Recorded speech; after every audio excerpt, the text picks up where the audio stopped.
Assalamualaikum warahmatullahi wabarakatuh. Halo semua, nama saya Lutfia Amara Fahmidaria, mahasiswa Universitas Indonesia yang mengikuti mata kuliah Komunikasi Sains. Saat ini saya akan melakukan wawancara mengenai pemutihan karang atau yang biasa dikenal dengan coral bleaching. Saya saat ini ditemani dengan Saya Viva Hamadaria, siswi dari MAN 9 Jakarta Timur. Baik, tanpa berlama-lama lagi, mari kita mulai wawancaranya. Sebelum mulai wawancara, aku mau tanya nih, kamu tahu nggak ini gambar apa? Terumbu karang. Iya, benar. Ini terumbu karang yang sehat ya, yang ada banyak warna. Kalau karang sendiri tuh apa sih? Kamu tahu nggak? Karang sendiri itu dia tumbuhan tapi keras. Tumbuhan tapi keras ya. Oke, jadi kalau karang itu sebenarnya adalah hewan. Jadi dia tuh hewan yang berkoloni. Tahu kan ya yang berkoloni maksudnya? Oke. Jadi koloni itu artinya kan dia perkumpulan kan atau berkumpul. Jadi karang itu adalah hewan berkoloni yang terdiri dari banyak polip. Polip itu seperti di gambar ini. Nah, satu karang itu biasanya ada ratusan hingga ratus ribu polip. Dan karang itu juga bukan cuma hewan aja, tapi dia itu hewan yang bersimbiosis dengan alga. Tahu kan ya alga? Nggak tahu, tahunya lumut. Oh, taunya lumut. Oke, jadi kalau lumut kan kita bisa ngeliat ya dengan mata telanjang. Sedangkan kalau misalnya alga itu ada yang kita bisa lihat dengan mata telanjang, ada yang tidak. Nah, ini yang di karang ini adalah mikroalga. Jadi kita harus melihat dengan mikroskop.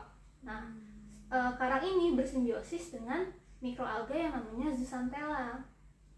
Nah, fungsinya dari mikroalga ini adalah untuk menghasilkan makanan untuk si karang ini.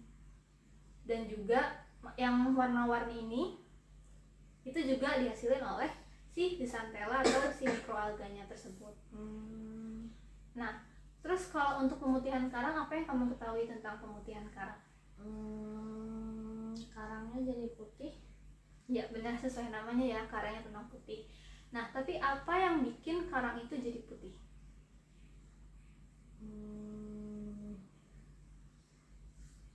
Kurang tahu deh, Kak. Kurang tahu ya. Oke, jadi yang kayak tadi aku bilang sebelumnya, kalau misalnya karang itu kan simbiosis dengan apa tadi? Alga. Iya, dengan mikroalga. Nah, seperti yang di gambar ini, bisa kelihatan kan ya mikroalganya? Nah, kalau misalnya pemutihan, si mikroalganya ini keluar dari tubuhnya karang. Jadi makanya warnanya tuh putih karangnya, karena yang tadi aku bilang kalau misalnya yang bikin warna karang itu adalah si alganya atau si zooxanthellanya tadi.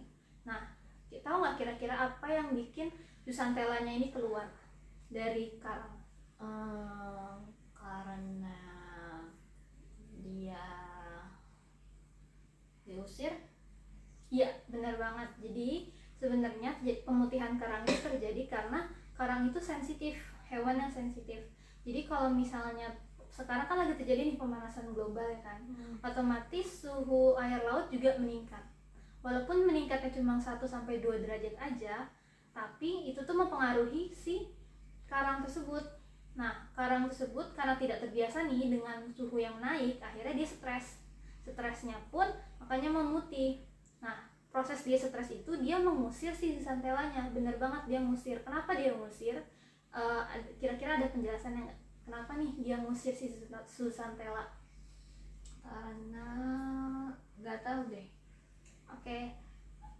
Jadi tadi sudah tepat ya jawabannya, dia ngusir karena si zooxanthella ini begitu suhunya udah nggak sesuai, dia nggak bekerja sesuai dengan yang seharusnya. Misalnya seharusnya dia kerja 100%, nah dia cuma bekerja 50%, otomatis dia nggak maksimal kan kerjanya.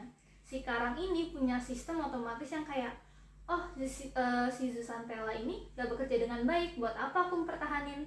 Akhirnya ya udah deh aku usir aja. Nah, makanya kenapa si zooxanthellanya diusir sama karangnya, karena si zooxanthellanya nggak bekerja dengan baik. Karena diusir, makanya karangnya jadi warna putih seperti yang di sini. ini warnanya pink, jadi warnanya putih, ya kan? Oke. Terus kira-kira nih kalau misalnya terumbu karangnya menjadi putih atau coral bleaching, apa dampaknya bagi ekosistem? Ikan-ikan jadi nggak punya tempat untuk hidup. Ya benar, jadi tempat berlindungnya jadi nggak ada ya, karena sebenarnya pemutihan karang itu bukan berarti karangnya mati, masih bisa diselamatkan. Cuma kalau misalnya pemutihan karang itu dibiarkan terus-menerus, maka akan menjadi karang yang mati seperti ini. Nah, kalau udah karangnya mati, ikan-ikan udah nggak bisa tinggal lagi, otomatis juga akan mempengaruhi kehidupan manusia, kayak para nelayan jadi susah untuk menangkap ikan, kayak itu juga jadi berpengaruh ke manusia juga. Oke, sekian dari aku untuk wawancaranya. Terima kasih karena sudah mau diwawancari. Sekian dari saya. Wassalamualaikum warahmatullahi wabarakatuh.